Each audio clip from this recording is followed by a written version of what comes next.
Griffintown, ça c'est le bout de la mort, parce que je disais, c'était carrément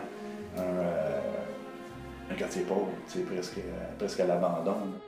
La vibe, elle change complètement à partir du moment où tu convertis une ancienne usine en bloc à condo, tu jettes à terre, tu t'achètes des parkings, tu ériges des tours de 30 étages, dont le 2 tiers va être acheté par des étrangers, puis l'autre tiers du monde qui peut-être habite pas, la moitié du temps, ils foutent le camp, puis ils laissent à Airbnb le soin d'occuper l'endroit. C'est vraiment fucké comme vibe. Puis ce qui est vraiment particulier, c'est l'absence d'école puis de commerce de proximité. C'était dans Griffintown, là, mettons, dans le coin de Wellington, je sais pas trop quoi, le Guy, mettons, Peel puis Wellington. Le métro le plus proche, il est genre de la Montagne puis Saint-Jacques. C'était une affaire de... C'était une épicerie, là, était comme 2 km de chez nous. J'habite le quartier Angus depuis 17 ans et demi. Ça paraissait que c'était neuf. Ça faisait neuf. Il y avait des chantiers, de la poussière, les arbres gros de même. Tu avais l'impression d'être en quelque part dans le fond de la rive nord. Jean Mirabel.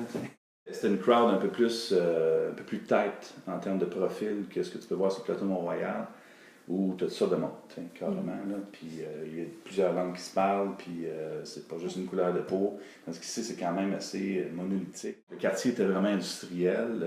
Les bâtiments font partie du patrimoine industriel du Canada. C'est pour ça qu'ils sont encore debout, parce qu'il y a eu vraiment un mouvement pour les garder.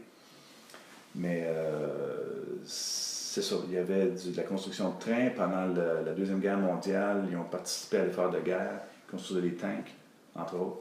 Je pense que le quartier est déjà in. C'est un projet de bloc de condos, dans le fond, qui se veut une espèce de mini quartier autonome. Il va y avoir du logement social, il va y avoir du condo privé, il va y avoir du beau et grand condo, du plus petit, du plus abordable, puis carrément du logement social. Il va y avoir des commerces de proximité, ça c'est le fun.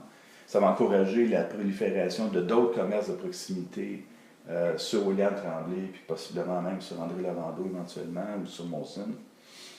Fait que ça c'est pas pire. C'est un projet qui se veut vert, donc des bâtiments LEED, le moins de pertes d'électricité, d'énergie, le moins de gaspillage d'eau possible, bref, tout ce qui caractérise un projet LEED. Est-ce que ce projet-là ressemble à ce qui se passe dans l'ouest de la ville? Je pense qu'il est plus orienté écologique que ce qui se passe dans l'ouest de la ville. Puis il est moins bourgeois. Il est moins bourgeois, il est moins potentiellement locatif aussi, genre Airbnb, des trucs comme ça. Là. Parce que dans l'ouest de la ville, tu as bien de ça aussi. Là. C'est pas un projet de gentrification autant que on a pu voir, mettons, dans le de Maisonneuve, où le monde il achetait carrément des maisons tout croche, puis il renipait, puis là, ça valait comme 3 fois le prix. Les blocs font dur, les maisons souvent sont un petit peu à l'abandon, sauf ceux qui ont acheté récemment et qui ont nippé, sachant, doutant bien que le quartier allait émerger. Là. Il s'agit qu'à un moment donné, une belle grosse crise économique, bien dans les règles, là, une patente, une récession mondiale, que tous ces chantiers-là y arrêtent.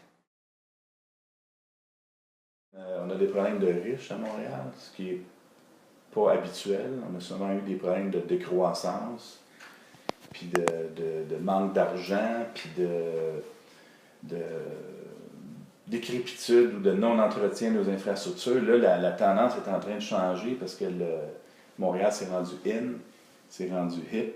Au niveau des technologies, ça se passe beaucoup ici. C'est pas juste ici que ça se passe, mais ça se passe beaucoup ici. Fait qu'il y a du cash à Montréal. Puis là, tu sais, le cash, attirant le cash, bien là, on est sur une espèce de pente ascendante en termes d'infrastructure, d'urbanisme, un paquet de trucs. Là, on a de l'argent de transport en commun. Est-ce que j'ai confiance? Présentement, oui. Oui, de la construction, oui, de l'aménagement, oui, de la densification. Non, les parkings à 15$ en plein milieu du centre-ville puis en plein milieu du Vieux-Montréal. Si ça peut être occupé par une tour quelconque, commerciale ou d'habitation, c'est parfait, c'est ce qu'ils veulent.